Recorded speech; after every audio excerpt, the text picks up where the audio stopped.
بسم الله الرحمن الرحيم. سيدي الكريم أبو فراس، بعد مقتل عصام الراعي ومن قبله قضية خطف رياض الأحمد، هل كان لديكم أي معلومات أو معطيات عن الجهة المسؤولة عن هاتين الجريمتين، وما الذي فعلتوه حيال ذلك؟ نعم أخي، كان عندي بعض المعلومات وأنا كنت لست مكلفا. كان عندي معلومات أنه رياض الأحمد بإيد السوار، ما يسمون أنفسهم بسوار، وليس رياض الأحمد بحوزة النظام.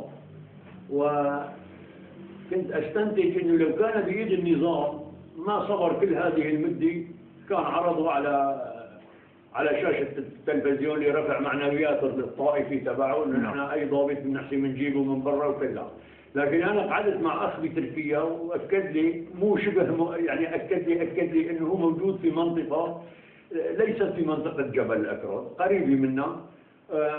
وهذا ما عزز من شكوكك؟ نعم أدى من شكوكك. رجعت سمعت أنه هو موجود بجبل الأكراد، فأنا كنت مكلفا ببحث هذه القضية، وما بدي قلت يعني الداخل بشيء ما حد مكلفني فيه. لكن لما صارت قضية اغتيال عصام الراعي في اليوم الثاني دعوت كتائب الجبل للاجتماع،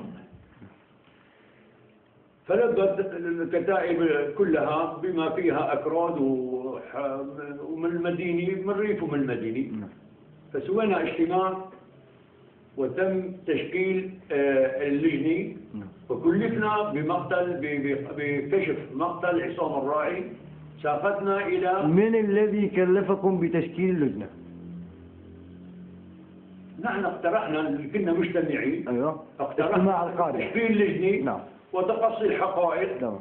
وكان أخوه عصام الراعي موجود بالاجتماع، وحكى كلمة انه قال انا اذا اخوي بدي يسوي فتنة في دم اخوي، بدي يسوي فتنة بالجبل وبين الكتائب وتصير فتنة، انا رجل سامح بدم اخوي، لكن لازم تنكشف من هو الجاني من هالعصابة. لازم تنكشف انه هاليوم بيغتالوا عصام وبكره بيغتالوا غير ابو عصام. فهون اخي الكريم بدأنا نحن بالبحث عن مقتل عصام الراعي، فساقتنا إلى مقتل أو اختطاف رياض الأحمد. لكن قل لي إنه إيش الشكوك اللي كانت عندك؟ هذا المقتل عصام في ناس مرتبكين، في يعني بعض هيك كلام ما حد يعطيك كلمة تتأكد منها، واللي يحكي يقول لك أنا حكي إنه هذا، إنه تأكد لي بالأخير إنه هو موجود بالجبل، والشغلة مادية. كان سبب المال. نعم، سبب المال. بيعرفوا إنه هو رجل العرعور. نعم. وبيجيب دعم العرعور وبيجيب مال كثير، ولازم هذا. عرفت إنه هو بإيد السوار.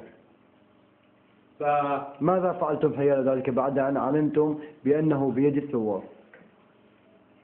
والله حطينا بعض الناس يعني ما بنقول للتجسس، للتأكد من هذه المعلومات. إلا المعلومة تكون يعني السر أخي بصور بين ثلاثة. خلص، إلا أنت تكبش طرف خيل. يعني مستحيل. هنا بدأتم بتقصي الحقائق. نعم، هنا بدأنا بتقصي الحقائق وكشفة الأمور ومتابعة أحداث الجريمة. نعم. وهو مقتل عصام كان ليغطي عن الكيماوي وعن خطف رياض، كلها مرتبطة. هي شبكة واسعة كسلسلة علاقات تتبع الأخرى. نعم. وإلى الآن في ناس إلى علاقة أو إلى خبر أنه رياض الأحمد موجود في الجبل، إلى خبر ما شاركت، لكن تعلم أنه رياض الأحمد عند الجهة الفلانية وموجود بالجبل. إلى الآن هاي الخيوط ما حسنا نوصلها باللي صار هاي المكافأة اللي انعلنت من العرعور فقطع جميع الخيوط. يعني كانت هي سبب بقطع نعم خيوط. هو أنا امبارح اجتني معلومة إنه يوجد شخص سمع ما عرفته يوجد شخص إنه عنده تفاصيل القصة بس بده ما يعرف مين هو. الناس بتخاف يعني خاف إنه جبهة النصرة مخوفة كل الناس وهي كانت المتهمة قبل مقتل عصام الراعي هي جبهة النصرة. جبهة النصرة حلبت معنا صافي بالتحقيق واهتموا بالأمر إلى أن يعني ما أنه يثبت براءته. من الذي اتهم جبهة النصرة بمقتل عصام الراعي؟ نديم أخي نديم بالوش قال إنه فلان ورأيته حدد بالاسم. نعم بالاسم وبالشكل نعم ولون السيارة ونوع السيارة وكيف بالأخير يعني نديم بالوش طلب التقرب من جبهة النصرة وأنا نبهت جبهة النصرة قلت لهم هذا اتهمكم وبراكم على ما يبدو عنده توجيه أو جاي توجيه من طرف آخر بالتقرب إليكم. سيدي الكريم جبهة النصرة قالت بأنها سوف تأخذ منكم نديم بالوش أياما معدودات وترده إليكم. نعم. ما هو سبب نقض العهد الذي بينكم وبينهم؟ والله هن عم يقولوا أنا اللي اعتذر العهد ولكن طلبت مواجهة أبو أحمد المغربي إذا بيثبت إلى الآن أنا أعطيته عهد. من هو أبو أحمد المغربي؟ هل هو أمير الجبهة؟ لا ما أمير الجبهة. أبو أحمد المغربي اجى عندي أخذت منه عهد 3 مرات إنه بيرجعوا أخذوا الخميس بيرجعوا السبت. فأنا ما راح أقول نقض العهد يمكننا نحن مسلمين ونعطي عهد ونتنصل منه بعد الدنيا السلام. أنا أخي كريم مرة فاوضت مع مقدم وكل المنطقة بتعرف فاوضت مع مقدم علوي نصيري. نعم. أعطيته العهد ما كان ينزل من البناية وما أخذ مني عهد 3 مرات 4 مرات 10 مرات ما بعرف. قلت له قال لي عهد الله وانتم هيك قال لي عهد الله ابو فراس وانتم ما بتخونوا. انا بعرف انتم المسلمين ما بتخونوا. عهد الله تعطيني انه على امان على روحي. قلت له عهد الله لوصلك للمكان اللي بتريده. سلمني سيارة سلاح 13 رشاش وآجي وزخير عبيت سيارة فيها سلاح من عندي ونزل و25 أسير. لكن أنا للأسف وقتها ما في كان لا ما بعرف شغلة الإعلام وتصوير والعالم عم تشتغل بس لتقبض مصاري. عرفت علي شلون؟ وأنا هاي الفكرة أخي قضية الغنائم والاختلاف على تقسيم الغنائم وبقسموا الغنائم قبل ما يخوضوا المعركة. يعني قبل ما يروحوا بدنا نضرب هالمحل بيجوا بيبحثوا قضية تقسيم الغنائم. بس نحن قاعدين بالمقرات قبل ما نروح للعدو عم بيقسموا الغنائم كيف تقسم الغنائم. فأنا ما كنت بعرف ساعتها إنه والله الإعلام إذا صورت هالمقدم بيعطوني عليه مصاري كذا شيك على التوكل. والحمد لله رب العالمين الخيرين ما قطعونا. فجبت له هون وأخذت السلاح منه ووديته لمكان آمن قريب من حاجز أوبين ليلا. وقلت له ليك وين الحاجز؟ حتى المسدس تبعه أعطيته إياه. قلت له هاي إذا خايف أنا أقدر فيك هاي المسدس وروح الله معك وروح احكي لنصيري مين نحن الثوار وكيف نحن بنعطي العهد للمسلمين وما بننقض بالعهد. فأخي الكريم أخذهم بعهد إنه السبت برجعوا. السبت اتصلت فيه قال لي يا أبو فراس عبكرة الأحد إن شاء الله برجع لك إياه. الأحد اتصلت فيه قال لي يا أخي أنا واقع بورطة هون كان أعلن العرعور المكافأة. اجوا أخذوهم دخلوا اللي بدهم يتسلقوا ياخذوا المكافأة دخلوا مع جبهة النصرة وخرطوا الدنيا انه هاي دي ما أن ثقة فيها. ايش ما نكون ثقة فيها؟ نحن خلصنا. يعني نحن خلصنا. ايش الثقة اللي بدكم تسحبوها مننا؟ نحن خلصنا. جبنا العصابة كلها وبدنا نشتغل نرجع لورا للمهم اللي كلفنا فيها هي عصام الراعي. نحن خلصنا من رياض الأحمر. رحنا على القبر ونبشناه ودفناه وصلينا عليه وعزينا أخوه، وإجا أخوه طلب مني، كانوا كلها نديم وكلياتهم عندي بالمقر، ونزلوا طلب مني قابل لرياض نديم بالوش والشلي والعصابي أخيه، قلت له ما في مانع، شفتوا قلت ما راح خجلوا، ونزل وقابلهم قعد معهم أكثر من ساعة. هذه أخوه لرياض ما لا ذكره ولا بهذا، يعني هو عم يقولوا هني القياء الجديدي عم يقولوا انه هني اماني، جاني واحد قال اماني حط رياض الاحمد مقتل اخوه او خطف اخوه برقبته.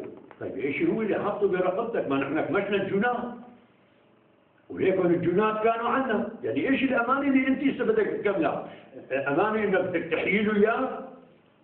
ما نحن كمشناهم وخلصنا، بدنا نرجع لشغله عصام اللي هي المهمة الأولى اللي احنا كلفنا فيها. ايش الأماني؟ ما عم بعرف انه بيقولوا انه رياض أحمد قال لهم انه أخوي أماني ما أماني وأنا أمنتكم بأخوي أخوه. شلناه وكبرناه وكفناه وجيت قابلت الجنات العصابة كلها كانت موجودة عندي في المقر، اجوا أخذوهم بعهد، وهن عم يقولوا الآن أنا أخذتهم بعهد. طيب أنا ليش لا أخذهم بعهد؟ وأنا ما عم بوفي بالعهد.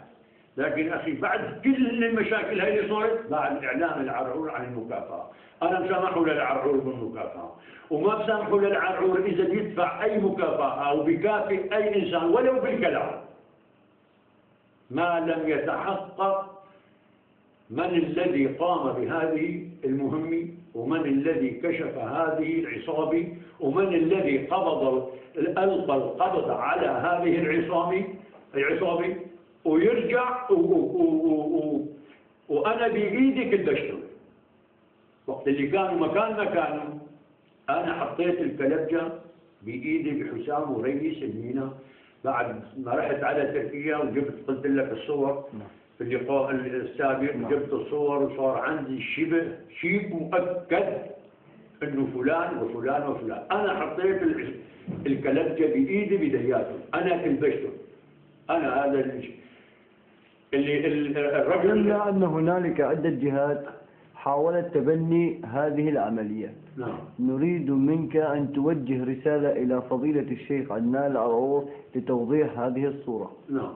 نديم بالوش أخي ذهب إلى شيباي 3 مرات. نعم. إلى مقره. نعم. هو وحسام. نعم. والشلي تبعه. نعم. ودقوا الباب عليه أكثر من 6 مرات. نعم. إذا عندك شيء إلك شيء عنا تعال حقق معنا. تمام. لماذا لم يلقي القبض؟ راحوا 4 5 10 راحوا لعنده اللي هني. هو هي انه عم يقول عنده قوه هائله وكذا، راحوا لعنده على المقر. راحوا لعنده على المقر وقالوا اذا لك شيء عنا تعال حقق معنا. ليش ما القى القبض عليهم؟ ليش ما القى القبض عليهم؟ ابو سعيد بعد نبش الجثه ودفناه. ابو سعيد كان موجود بالجبل 10 أيام. ليش؟ وبيعرفوا أنا على التليفون عم بعرف وين عم بينام، وكل الكتاب بما فيهم هذول اللي أثاروا هذه الفتنة بيعرفوا وين هو. ليش ما راحوا ألقوا القبض عليه؟ لحتى أنا رحت جبته صاروا أبطال. لما صارت العصابة كلياتها عندي تحت تصرفي وفي مقرين، صارت العالم كلياتها بدأت تتبنى العملية وهني صاروا الأبطال وهني كذا. وكان أنا الوحيد اللي يمكن من قادة الكتائب بجبل الأفراد أنا ما بعرفه لندي ولا بعرف رئيس المينا شخصيا، سمعون فيه كلهم كانوا يجوروا ويتمشى بيناتهم. حتى صار اجتماع في المجلس العسكري